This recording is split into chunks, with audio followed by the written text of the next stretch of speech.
Hello, this is Sam from Ars Technica, and I'm here to take a look at the brand new 4K-ready Xbox One S. Launching August 2nd, this console is Microsoft's first refresh of the Xbox One line since the original system launched nearly 3 years ago in 2013. The most striking difference you'll see is this total visual overhaul. It's handsome to look at, but it's even nicer when considering how much smaller this system is. Microsoft says that the new Xbox One S is a whopping 40% smaller than its elder sibling. That number may seem deceptive when both boxes are lined up side by side, but to get to that full 40% reduction, take into account the fact that the Xbox One S does not include a bulky power brick. That is a first for the Xbox hardware line. Ditching that power brick is a welcome change, as is the system's shift to an all-matte exterior, as opposed to the shinier plastic that smudged so easily on the original Xbox One. Other than some black accenting here and there, this is a largely bone-white finish, and the variety of dots drilled into its surfaces aren't just for ventilation's sake. They look pretty cool.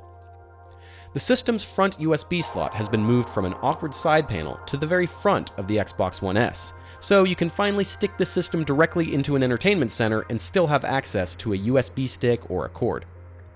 The front of the system has also been updated with clickable buttons for both ejecting discs and powering the system on. The controller sync button has been moved just below the power button as well. Not much has changed in the back panel, meaning you can still use the system's TV out function to connect your Xbox to a cable or satellite TV box. The big difference here is that the dedicated Connect jack has been removed. If you still own a Connect sensor and like using its voice commands and other features, don't worry, you can get a free Connect adapter from Microsoft so long as you go through the official Xbox website and place an order. The Xbox One S ships with a free vertical stand, and it's pretty handsome, with a solid black matte design. You may be concerned about the sliver of space left open for ventilation. It's big enough for a pinky to fit into, which means the stand is not 100% stable. After tapping and pushing the system a few times, however, I'd say it's at 95% stable.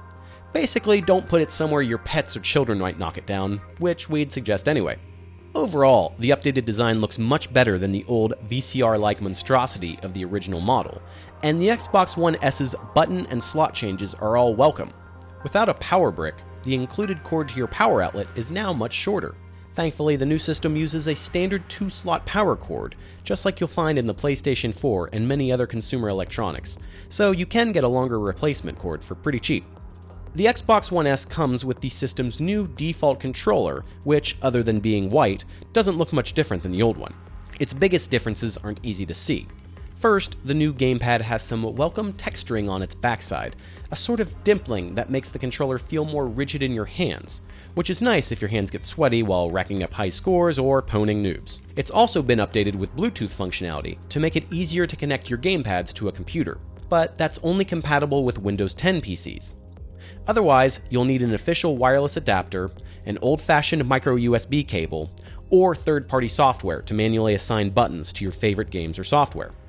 The other major difference is that the Xbox One S supports 4K video and high dynamic range imaging, or HDR. The 4K and HDR boosts are mostly meant for special 4K Blu-ray discs, along with streaming apps. But only one streaming service, Netflix, will have 4K video ready for the Xbox One S's launch, and that update wasn't live during our tests. We did test a 4K Blu-ray and noticed a visual difference, but how much of a difference you'll notice is a whole different conversation about the 4K standard. In terms of gaming, Xbox One S will not magically upgrade your old games from 1080p video to 4K resolution. Instead, future Xbox One games will receive HDR support, meaning their darkest darks and brightest brights will display right next to each other with less color bleed and more dramatic visual impact. We're going to have to wait until this fall to see games like Gears of War 4 show that feature off.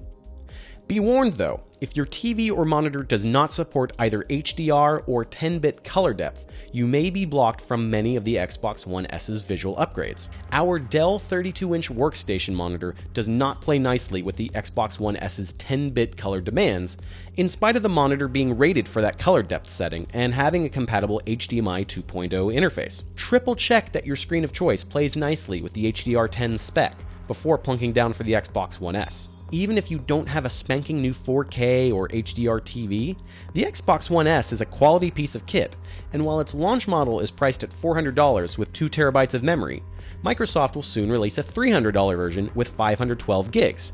And that's a good price for a much handsomer Xbox One, especially one that essentially comes with a 4K Blu-ray player thrown in for free. So thanks for checking out the Xbox One S with us. I'm Sam Machkovech, and I'll see you at Ars.